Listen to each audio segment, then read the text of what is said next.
Last class में हम लोगों ने क्या किया था? हम लोगों ने जेके फ्लिप फ्लॉप को पढ़ा था और जेके फ्लिप फ्लॉप के बाद अब हम लोगों के पास है प्रीसेट और क्लियर इनपुट। ये भी एक छोटा सा टॉपिक है आपके सिलेबस का जो हम लोगों को कवर करना है। तो पहले हम लोग देखते हैं प्रीसेट एंड क्लियर इनपुट्स और उसके बाद हम लोग देखने वाले हैं आपके मास्टर और स्लेव फ्लिप फ्लॉप के बारे में। ठीक है, तो प्रीसेट और क्लियर इनपुट्स जो है वो क्या होता है, कैसे काम करता है, इसको हम लोग देखते हैं। तो यहाँ पे इसका जो कुछ थ्योरेटिकल पार्ट है वो मैंने पहले से ही सब लिख के रखा है ताकि जो है यहाँ पर टाइम वेस्ट नहीं हो लिखने में। क्या यूज आता है, क्यों यूज आता है और कैसे हम लोग इसको यूज कर रहे हैं, यहाँ पे इसको भी लिख लेते हैं कि ये आपका जो होता है वो प्री सेट होता है, इसमें कुछ कुछ इसकी वैल्यूज जाती है और ये इसका क्लियर होता है। ठीक है, तो प्रीसेट और क्लियर इनपुट्स क्या काम करते हैं? So they are the direct inputs और ओवरराइड इनपुट्स और asynchronous inputs. The synchronous inputs are S R J K D and T. J K D T S R ये क्या है? ये सिंक्रोनस इनपुट्स होते हैं। सिंक्रोनस इनपुट्स बोले तो जैसे एस आर फ्लिप फ्लॉप में एस और आर है, जे के फ्लिप फ्लॉप में जे और के है, डी फ्लिप फ्लॉप में डी है, टी फ्लिप फ्लॉप में टी है। तो ये जो इनपुट्स होते हैं जो कि कंडीशन के बिहाफ पे चलते हैं, ये सारे आपके पास क्या होते हैं? असिंक्रोनस इनपुट्स होते हैं और सॉरी सिंक्रोनस इनपुट्स होते हैं। और अगर इनको हटा के हम लोग या तो इनके रिजल्ट पे बात करें या डायरेक्ट इनपुट्स पे बात करें 1 0 0 0, जो भी हम लोग डायरेक्ट इनपुट देना चाह रहे हैं तो उन्हें हम लोग बोलते हैं असिंक्रोनस इनपुट। तो जब भी किसी डायग्राम में आपके पास इस तरीके से कोई इनपुट जा रहे हैं तो आपके उस पूरे सर्किट डायग्राम को क्या करना है, उस सर्किट डायग्राम के पे क्या बात करनी है, उसको कैसे ऑपरेट करना है या फिर वो किस तरीके से ऑपरेट होगा, कैसे वो आगे प्रोसीड होगा, किस स्टेज पे उसका क्या वैल्यू रहनी चाहिए, ये सारी चीजें डिसाइड करने के लिए आपके पास क्या होता है? प्रीसेट और क्लियर इनपुट्स होता है।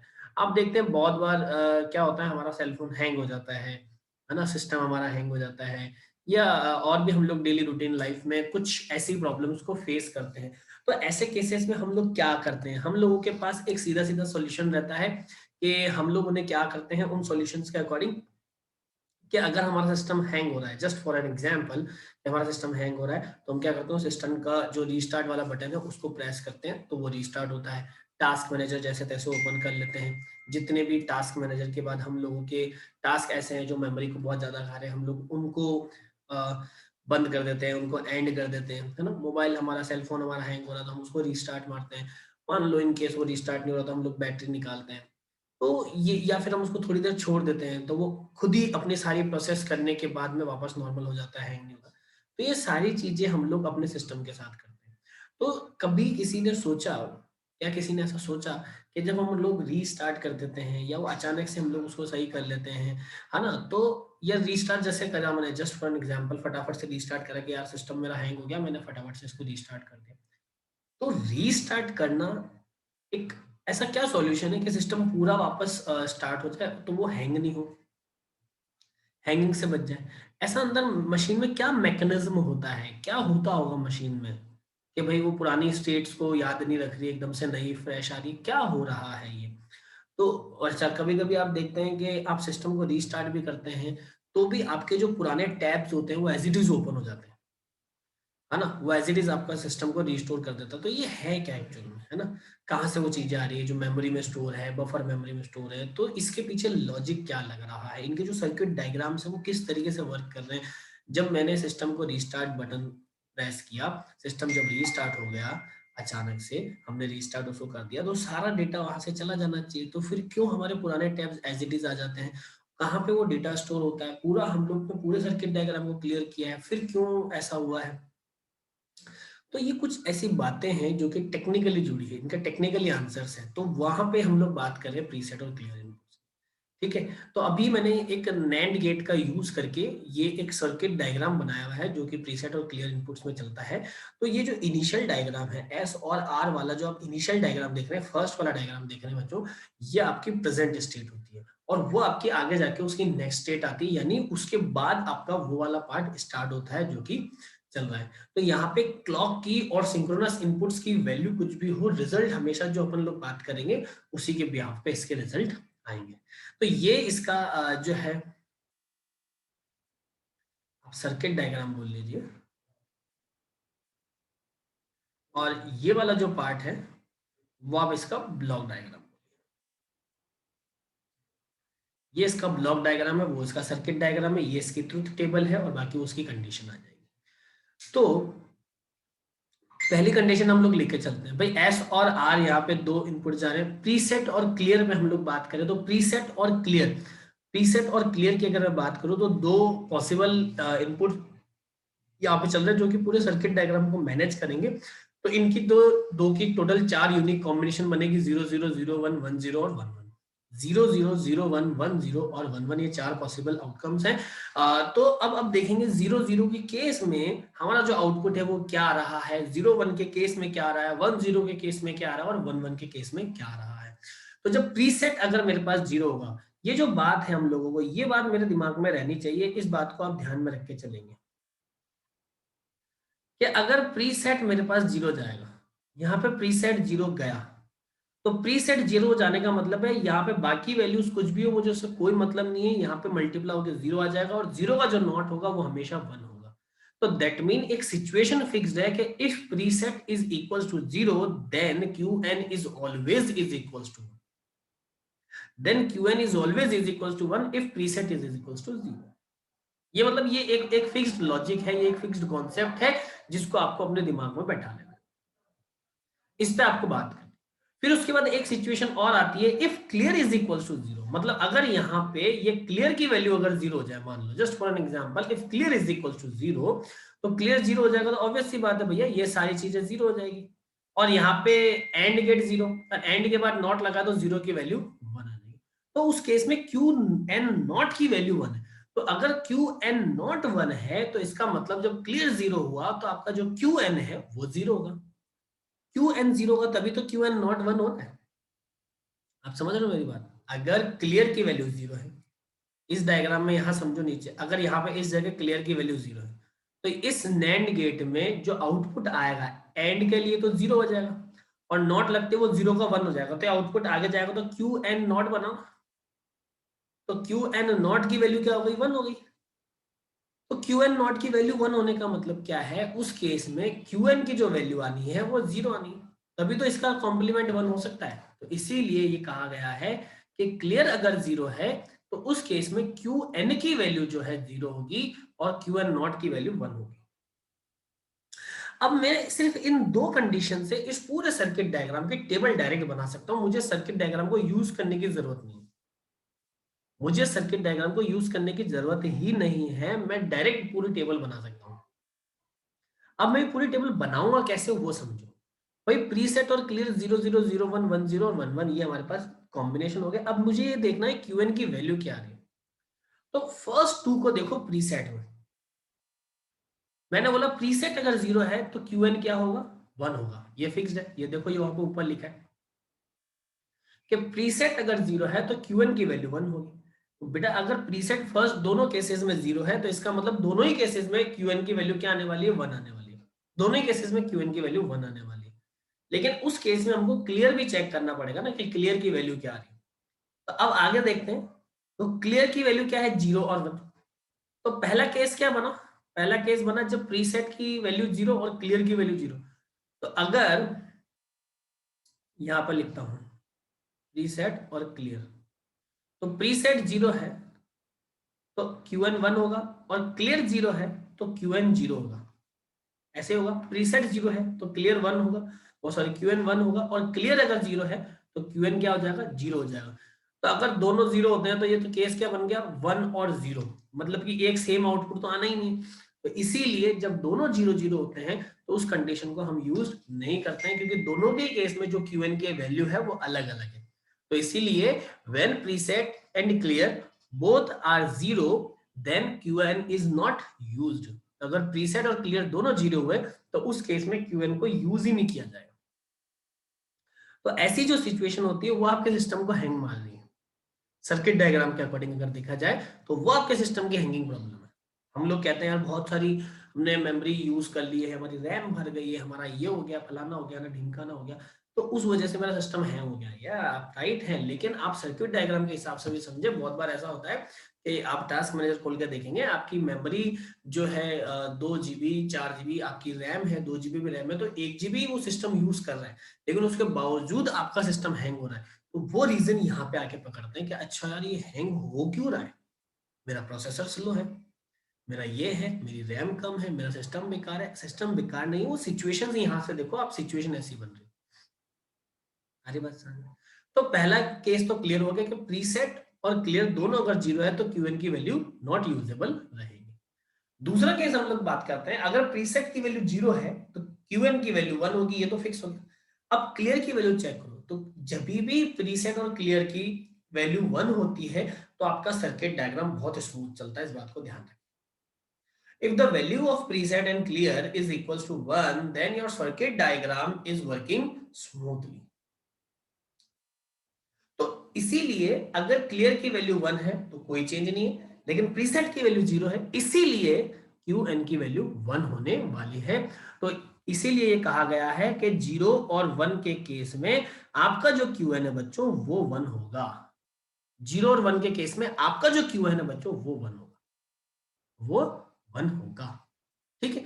अब ऐसे ही नेक्स्ट केस में आते हैं, जब प्रीसेट की वैल्यू 1 है, तो बेटा अगर प्रीसेट की वैल्यू 1 है तो आपको तो कोई चेंज करना ही नहीं, आपको तो कोई चेंज करना ही नहीं। क्यों? क्योंकि प्रीसेट 1 है ना, तो 1 है तो वो आराम से चल रहा है। लेकिन आगे आओ क्लियर में, तो क्लियर की वैल्यू 0 हो गई।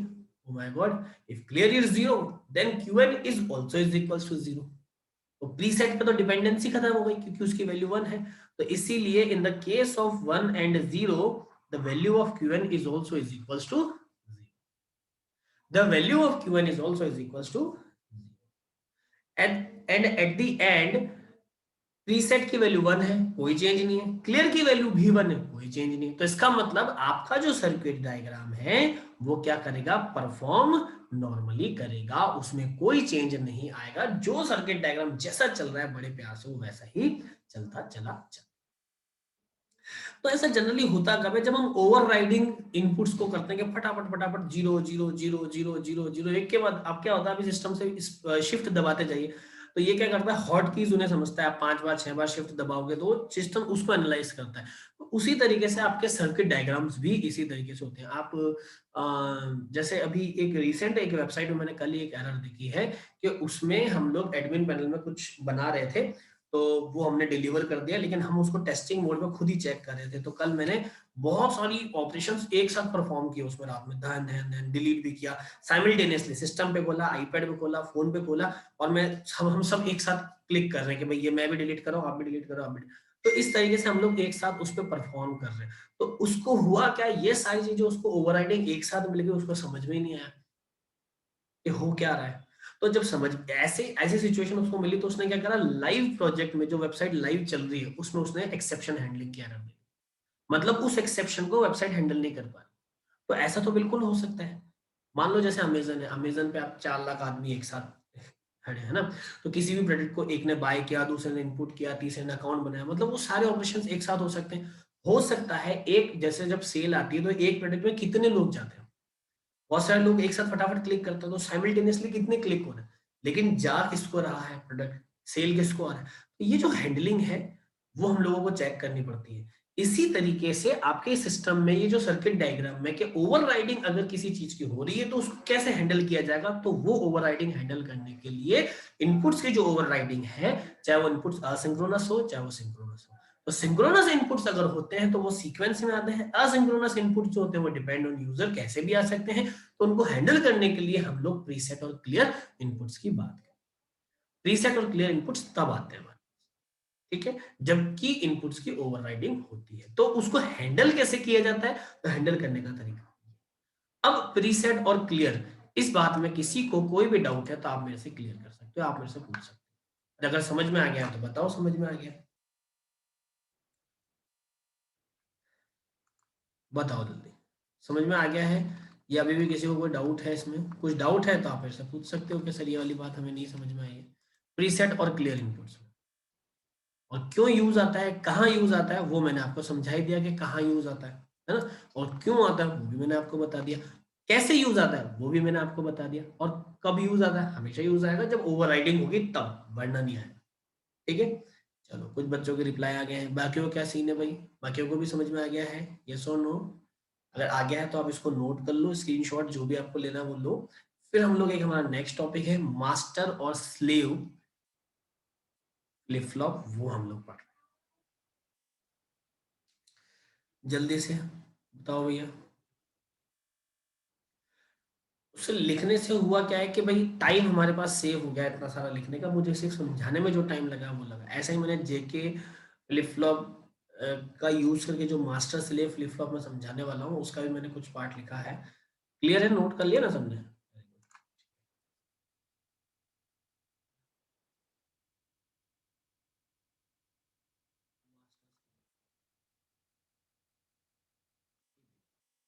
यहाँ पे ये हेडिंग डाली हुई बच्चों मास्टर स्लेव, तो आप हेडिंग लिख लेना master slave with JK flip flop. मैंने यहाँ पे जेके नहीं लिखा है,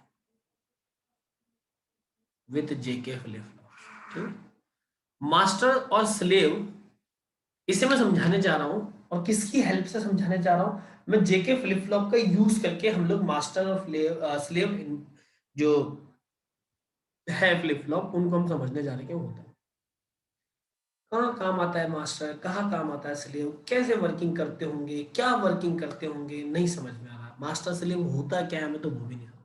ठीक है, पहले कुछ पॉइंट्स हैं हम उनको पढ़ते हैं, फिर हम लोग ये बात समझते हैं कि एक्चुअल में मास्टर और स्लेव का कॉन्सेप्ट ही क्यों आया, और अगर कॉन्सेप्ट आया तो ये हैंडल कैसे कर रहा है उस सिचुएशन को जिस सिचुएशन की वजह से कॉन्सेप्ट आया, और अगर ये हैंडल कर रहा है तो हर केस में इसको यूज क्यों नहीं कर रहे। अब हम लोग उस बात पे बात, तो देखो 5 पॉइंट मैंने यहाँ लिखे हैं। सबसे पहला पॉइंट क्या, a master slave flip flop can be constructed using two JK flip flop as shown in figure. जैसे कि आपको डायग्राम में बताया गया है, दो जेके फ्लिप फ्लॉप का यूज करके हम लोगों ने एक मास्टर स्लेव फ्लिप फ्लॉप को बनाया है। The first flip-flop called the master is driven by the positive clock. Positive clock का यूज करके पहला जो फ्लिप फ्लॉप बनता है उसको हम बोलते हैं मास्टर, और जो नेगेटिव क्लॉक का यूज करके जो दूसरा फ्लिप फ्लॉप बनता है उसको बोलते हैं स्लेव। तो जैसे यहाँ पे जे के है, ऐसे आर एस आर भी हो सकता है, डी भी हो सकता है, टी भी हो सकता है। तो पहला फ्लिप फ्लॉप हमेशा मास्टर रहेगा, दूसरा फ्लिप फ्लॉप हमेशा स्लेव रहेगा, इस बात को ध्यान में रखें। ठीक, अब पॉजिटिव क्लॉक और नेगेटिव क्लॉक क्या हो रही है उसके बारे में भी हम बात करेंगे, क्योंकि आपने अभी तक क्लॉक के दो ही इनपुट देखे, आइदर 0 और 1, या तो 0 होता है या 1 होता है। तो समझदारी के लिए, अभी समझने के लिए आप इतना सा समझ लीजिए, 1 का मतलब पॉजिटिव क्लॉक हो गया और 0 का मतलब नेगेटिव क्लॉक हो गया। अभी सिर्फ इतना सा ध्यान रखिए ना, बाकी आगे मैं बता। फोर्थ पॉइंट आपको बोला है कि during positive clock master flip flop gives intermediate output but the slave does not respond. जब भी आपकी क्लॉक पॉजिटिव इनपुट्स देगी, मतलब जो फ्लिप फ्लॉप है उनमें अगर पॉजिटिव इनपुट वो दे रही है, तो पॉजिटिव इनपुट यानी 1 के केस में आपका सिर्फ और सिर्फ मास्टर फ्लिप फ्लॉप वाला पार्ट ही काम करेगा। अगर क्लॉक पल्स की वैल्यू 1 है मतलब पॉजिटिव है, तो वो सिर्फ मास्टर फ्लिप फ्लॉप पे इफेक्ट करेगी, मास्टर फ्लिप फ्लॉप उस केस में वर्किंग कंडीशन में आएगा। स्लेव जो फ्लिप फ्लॉप होगा ये बिल्कुल नल रहेगा, इसमें कोई भी कार्यक्रम नहीं होगा, और जो मास्टर फ्लिप फ्लॉप का आउटपुट रहेगा वो as it is buffer memory में स्टोर रहेगा, वो कहीं भी आउटपुट में किसी भी प्रोसेसिंग के लिए नहीं जाएगा। इस बात को अपने दिमाग में बिल्कुल बैठा लीजिए। फिफ्थ पॉइंट ये बोला है कि during negative clock slave flip flop activate and it copied the previous output of master flip flop and produces final output. तो जैसे ही क्लॉक पल्स नेगेटिव सिचुएशन में चली जाएगी, यानी क्लॉक पल्स की वैल्यू 0 हो जाएगी, उस केस में मास्टर फ्लिप फ्लॉप बंद हो जाएगा, वो अपनी वर्किंग करना बिल्कुल स्टॉप कर देगा, और उसके बाद अगर क्लॉक पल्स 0 यानी नेगेटिव क्लॉक पल्स में जा रही है, तो जो आपका स्लेव है, जो आपका स्लेव फ्लिप फ्लॉप है, वो अब वर्किंग सिचुएशन में आ जाएगा जब मास्टर ऑफ हो जाएगा। तो अगर स्लेव वर्किंग में आता है, तो जो मास्टर फ्लिप फ्लॉप का आउटपुट रहेगा, जो कि मैंने बोला वो बफर में स्टोर हुआ है, वो उस आउटपुट को slave flip flop as a input work करेगा उसके लिए। मतलब स्लेव फ्लिप फ्लॉप उसको इनपुट के फॉर्मेट में ले लेगा जो कि यहाँ से आउटपुट आ रहा है। तो ये इसको एज ए इनपुट काम करेगा और इनपुट करके ये इसको प्रोसीजर करेगा और फाइनल आउटपुट आपको निकाल के देगा। अब ये आपको फाइनल आउटपुट देगा। तो यहाँ पे दोनों केस में काम चल रहा है। अभी तक मैंने कितना समझाया था उसमें मैंने ये बोला है कि अगर क्लॉक पल्स 1 है तो आपका पूरा का पूरा सर्किट डायग्राम वर्क करेगा, और अगर आपकी क्लॉक पल्स 1 की जगह 0 हो जाती है तो पूरा का पूरा सर्किट डायग्राम काम करना बंद कर देगा। अभी तक हम लोगों ने इतनी क्लासेस में एक बात सीखी है कि if the value of clock pulse is equal to 0 then our circuit diagram is totally shut down. पूरा का पूरा शट डाउन हो जाएगा अगर मेरा क्लॉक पल्स 0 होता है। लेकिन अगर क्लॉक पल्स की वैल्यू 1 तो मेरा पूरा सर्किट डायग्राम काम करता है। ये अभी तक हमने सीखा।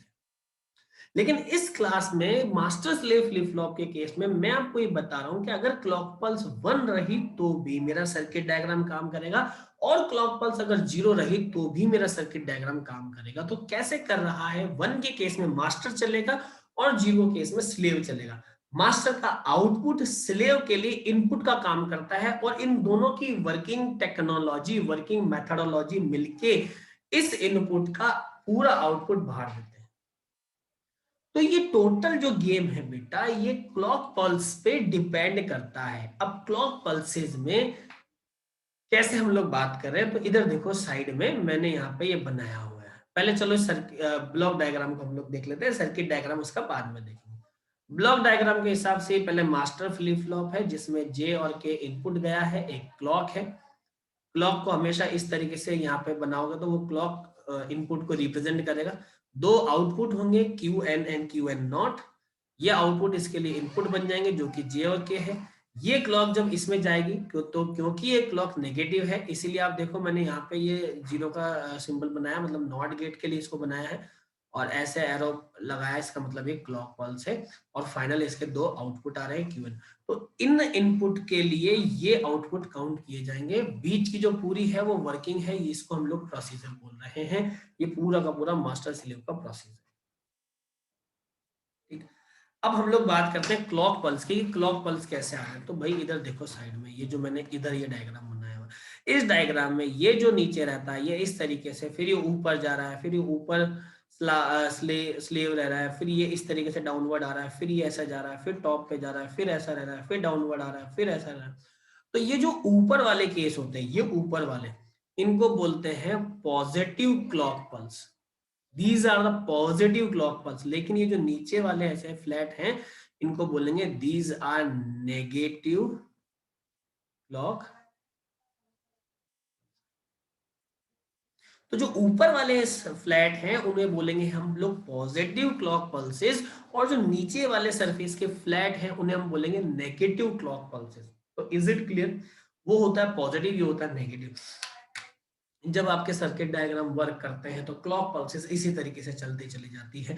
तो जो पॉजिटिव क्लॉक पल्सेस होती है उनकी वैल्यू को हम लोग 1 काउंट करके चलते हैं, और जो नेगेटिव क्लॉक पल्सेस होती है उनकी वैल्यू को हम लोग 0 काउंट करके चलते हैं। हमारे सिस्टम में लैचिंग होती है, बहुत सारे ऐसे वेरिएशंस आते हैं, तो उन वेरिएशंस पे हम लोग जब काम करते हैं तो एक सर्किट डायग्राम उन वेरिएशंस पे काम करने के लिए सफिशिएंट नहीं होता है। बहुत बार क्या होता है, वेरिएशंस ऐसे अप एंड डाउन हो जाते हैं जबकि हमारा सर्किट डायग्राम एबल नहीं होता है उस चीज को हैंडल करने के लिए। तो उस पूरी टेक्नोलॉजी को, उस पूरी वर्किंग जो मैकेनिज्म है, उस पूरे वर्किंग मैकेनिज्म को, जो जब क्लॉक पल्सेस बहुत सारी लैचेस हैं, अप एंड डाउन हैं, तो उनको हैंडल करने के लिए हम लोग मास्टर और स्लेव फ्लिप फ्लॉप का यूज करते हैं। जैसा कि अभी मैंने पीछे ही रीसेट और क्लियर में बात करी थी कि बहुत बार ऐसा होता है जब हम सिस्टम रीस्टार्ट करते हैं तो पुरानी चीजें एज इट इज सामने आ जाती हैं। तो वो सामने आती है, वो स्टोर होती है, लेकिन वो कहाँ स्टोर होती है, तो उसमें जो प्रीसेट और क्लियर के जब काम करते हैं तो इसी तरीके से मास्टर और स्लेव भी वहां पे कनेक्टेड रहता है कि इसका जो आउटपुट आने वाला है वो एक स्टोर रहता है, और जब हमारा circuit clock negative clock pulse पे जाके काम करने लगता है तो हम लोग इसके आउटपुट को एज अ इनपुट प्रीफर करके और आगे वर्किंग प्रोसीजर में डाल देते हैं। ठीक है। ये वाली कहानी एक आपके मास्टर और स्लेव में चलती है। बस इस बात को थोड़ा सा ध्यान रखेंगे कि जब क्लॉक पल्सेस हाई रहती हैं, पॉजिटिव रहती हैं, तो आपका मास्टर जो फ्लिप फ्लॉप है वो वर्क करेगा। जब आपकी क्लॉक पल्सेस नेगेटिव लो रहेगी, जीरो रहेगी, उस केस में मास्टर वाला बंद हो जाएगा और स्लेव वाला चलने लग जाएगा, और स्लेव वाले के लिए जो इनपुट होगा वो मास्टर वाले फ्लिप फ्लॉप का आउटपुट होगा।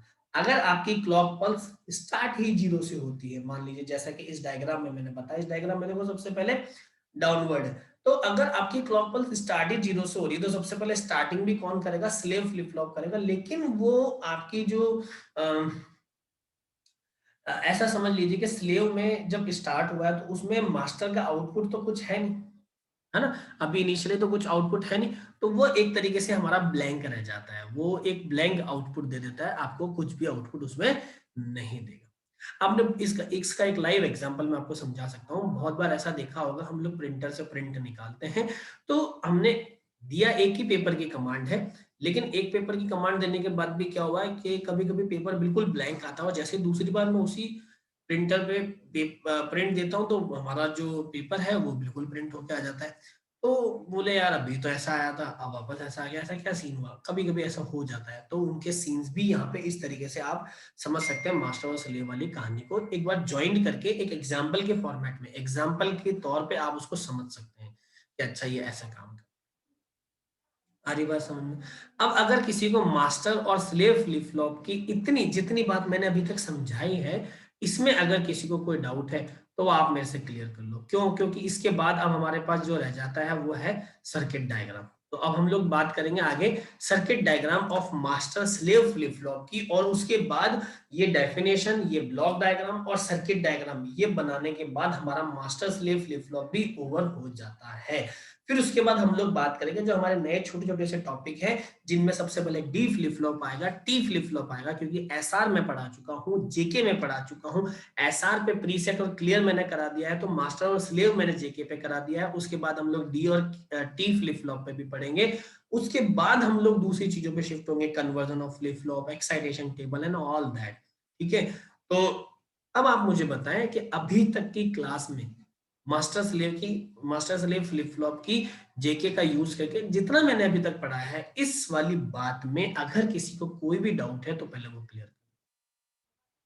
आपको लगता हो कि सर ये बात हमको नहीं समझ में आई है, या इतना जो आपने बोला है उसमें ये प्रॉब्लम आ रही है, नेगेटिव कैसा होता है, लैचिंग कैसे होती है, कैसे ये फ्लिप फ्लॉप काम कर रहा है, मास्टर में जेके ही क्यों लिया, दूसरा क्यों नहीं लिया, स्लेव में मास्टर में इनमें अलग अलग फ्लिप फ्लॉप यूज हो सकते हैं क्या, नहीं हो सकते हैं क्या, स्लेव को पहले बना दे तो गलत है क्या, मास्टर बाद में बन जाए तो गलत है क्या, मास्टर का आउटपुट अलग आ जाए तो गलत है क्या, इसमें दो फ्लिप फ्लॉप एक साथ डाल सकते हैं क्या, वो सारी चीज। तो ऐसा कोई भी क्वेश्चन अगर आपके माइंड में चल रहा हो या आपको पूछना हो, या और कोई भी क्वेश्चन है तो आप मेरे से अभी पूछ सकते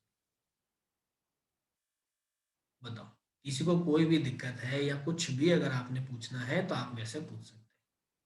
तो this is your master and slave flip flop with the help of JK flip. आपके सिलेबस में पहले मास्टर दिया हुआ है, नेक्स्ट यूनिट में स्लेव बोला गया है, जबकि मास्टर और स्लेव एक साथ आते हैं, अलग अलग नहीं है, इस बात को ध्यान रखिएगा। तो आप ऐसा मत सोचिएगा कि सर सिलेबस में तो एक यूनिट में मास्टर लिखा है, दूसरी यूनिट में स्लेव लिखा है, तो मास्टर अलग होगा स्लेव अलग होगा, दोनों चीज ऐसे ही बनती है। ठीक है, तो मास्टर स्लेव का कुछ क्वेश्चन आता है तो आपको करके भी ऐसा ही आना है। क्लियर है? तो अभी भी अगर किसी को कोई भी डाउट है, या आपके दिमाग में कोई भी सवाल चल रहा है, या आप कुछ पूछना चाहते हैं, या आपको ऐसा लगता है कि सर हमें ये वाली बात तो नहीं समझ में आ रही है, तो आप पहले उन बातों को मेरे से क्लियर करें। अगर आपके माइंड में वो सारी चीजें हैं, कुछ भी है, तो आप मुझसे पूछें। और नहीं है तो अच्छी बात है, फिर हम लोग आगे की बात करें। जल्दी से बताओ फटाफट, आप मैसेज करके यस और नो, समझ में आ गया या नहीं आया?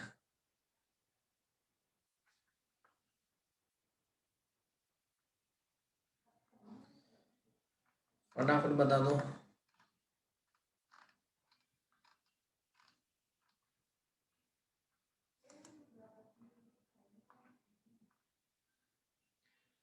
सभी को क्लियर है क्या भाई?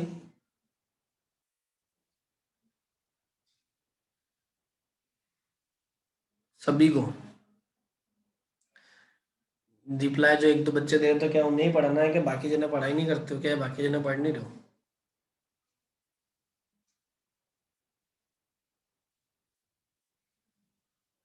हम्म?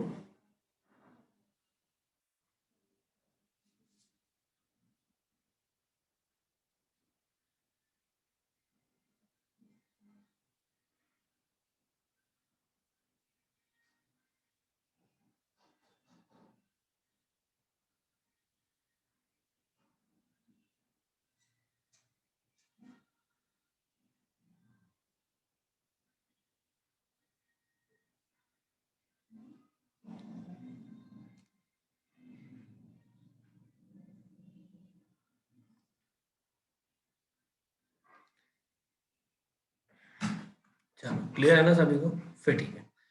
तो ठीक है गाइज, आज तो फिर हम लोग इतना ही पढ़ेंगे क्योंकि अभी 3 to 4 मिनट्स ही हैं और आगे की क्लास भी आपकी होनी है, क्योंकि अब हम इसका सर्किट डायग्राम हमने समझ लिया, तो अब इसका वो सॉरी ब्लॉक डायग्राम समझ लिया है, तो अब इसका सर्किट डायग्राम हम लोग बनाएंगे।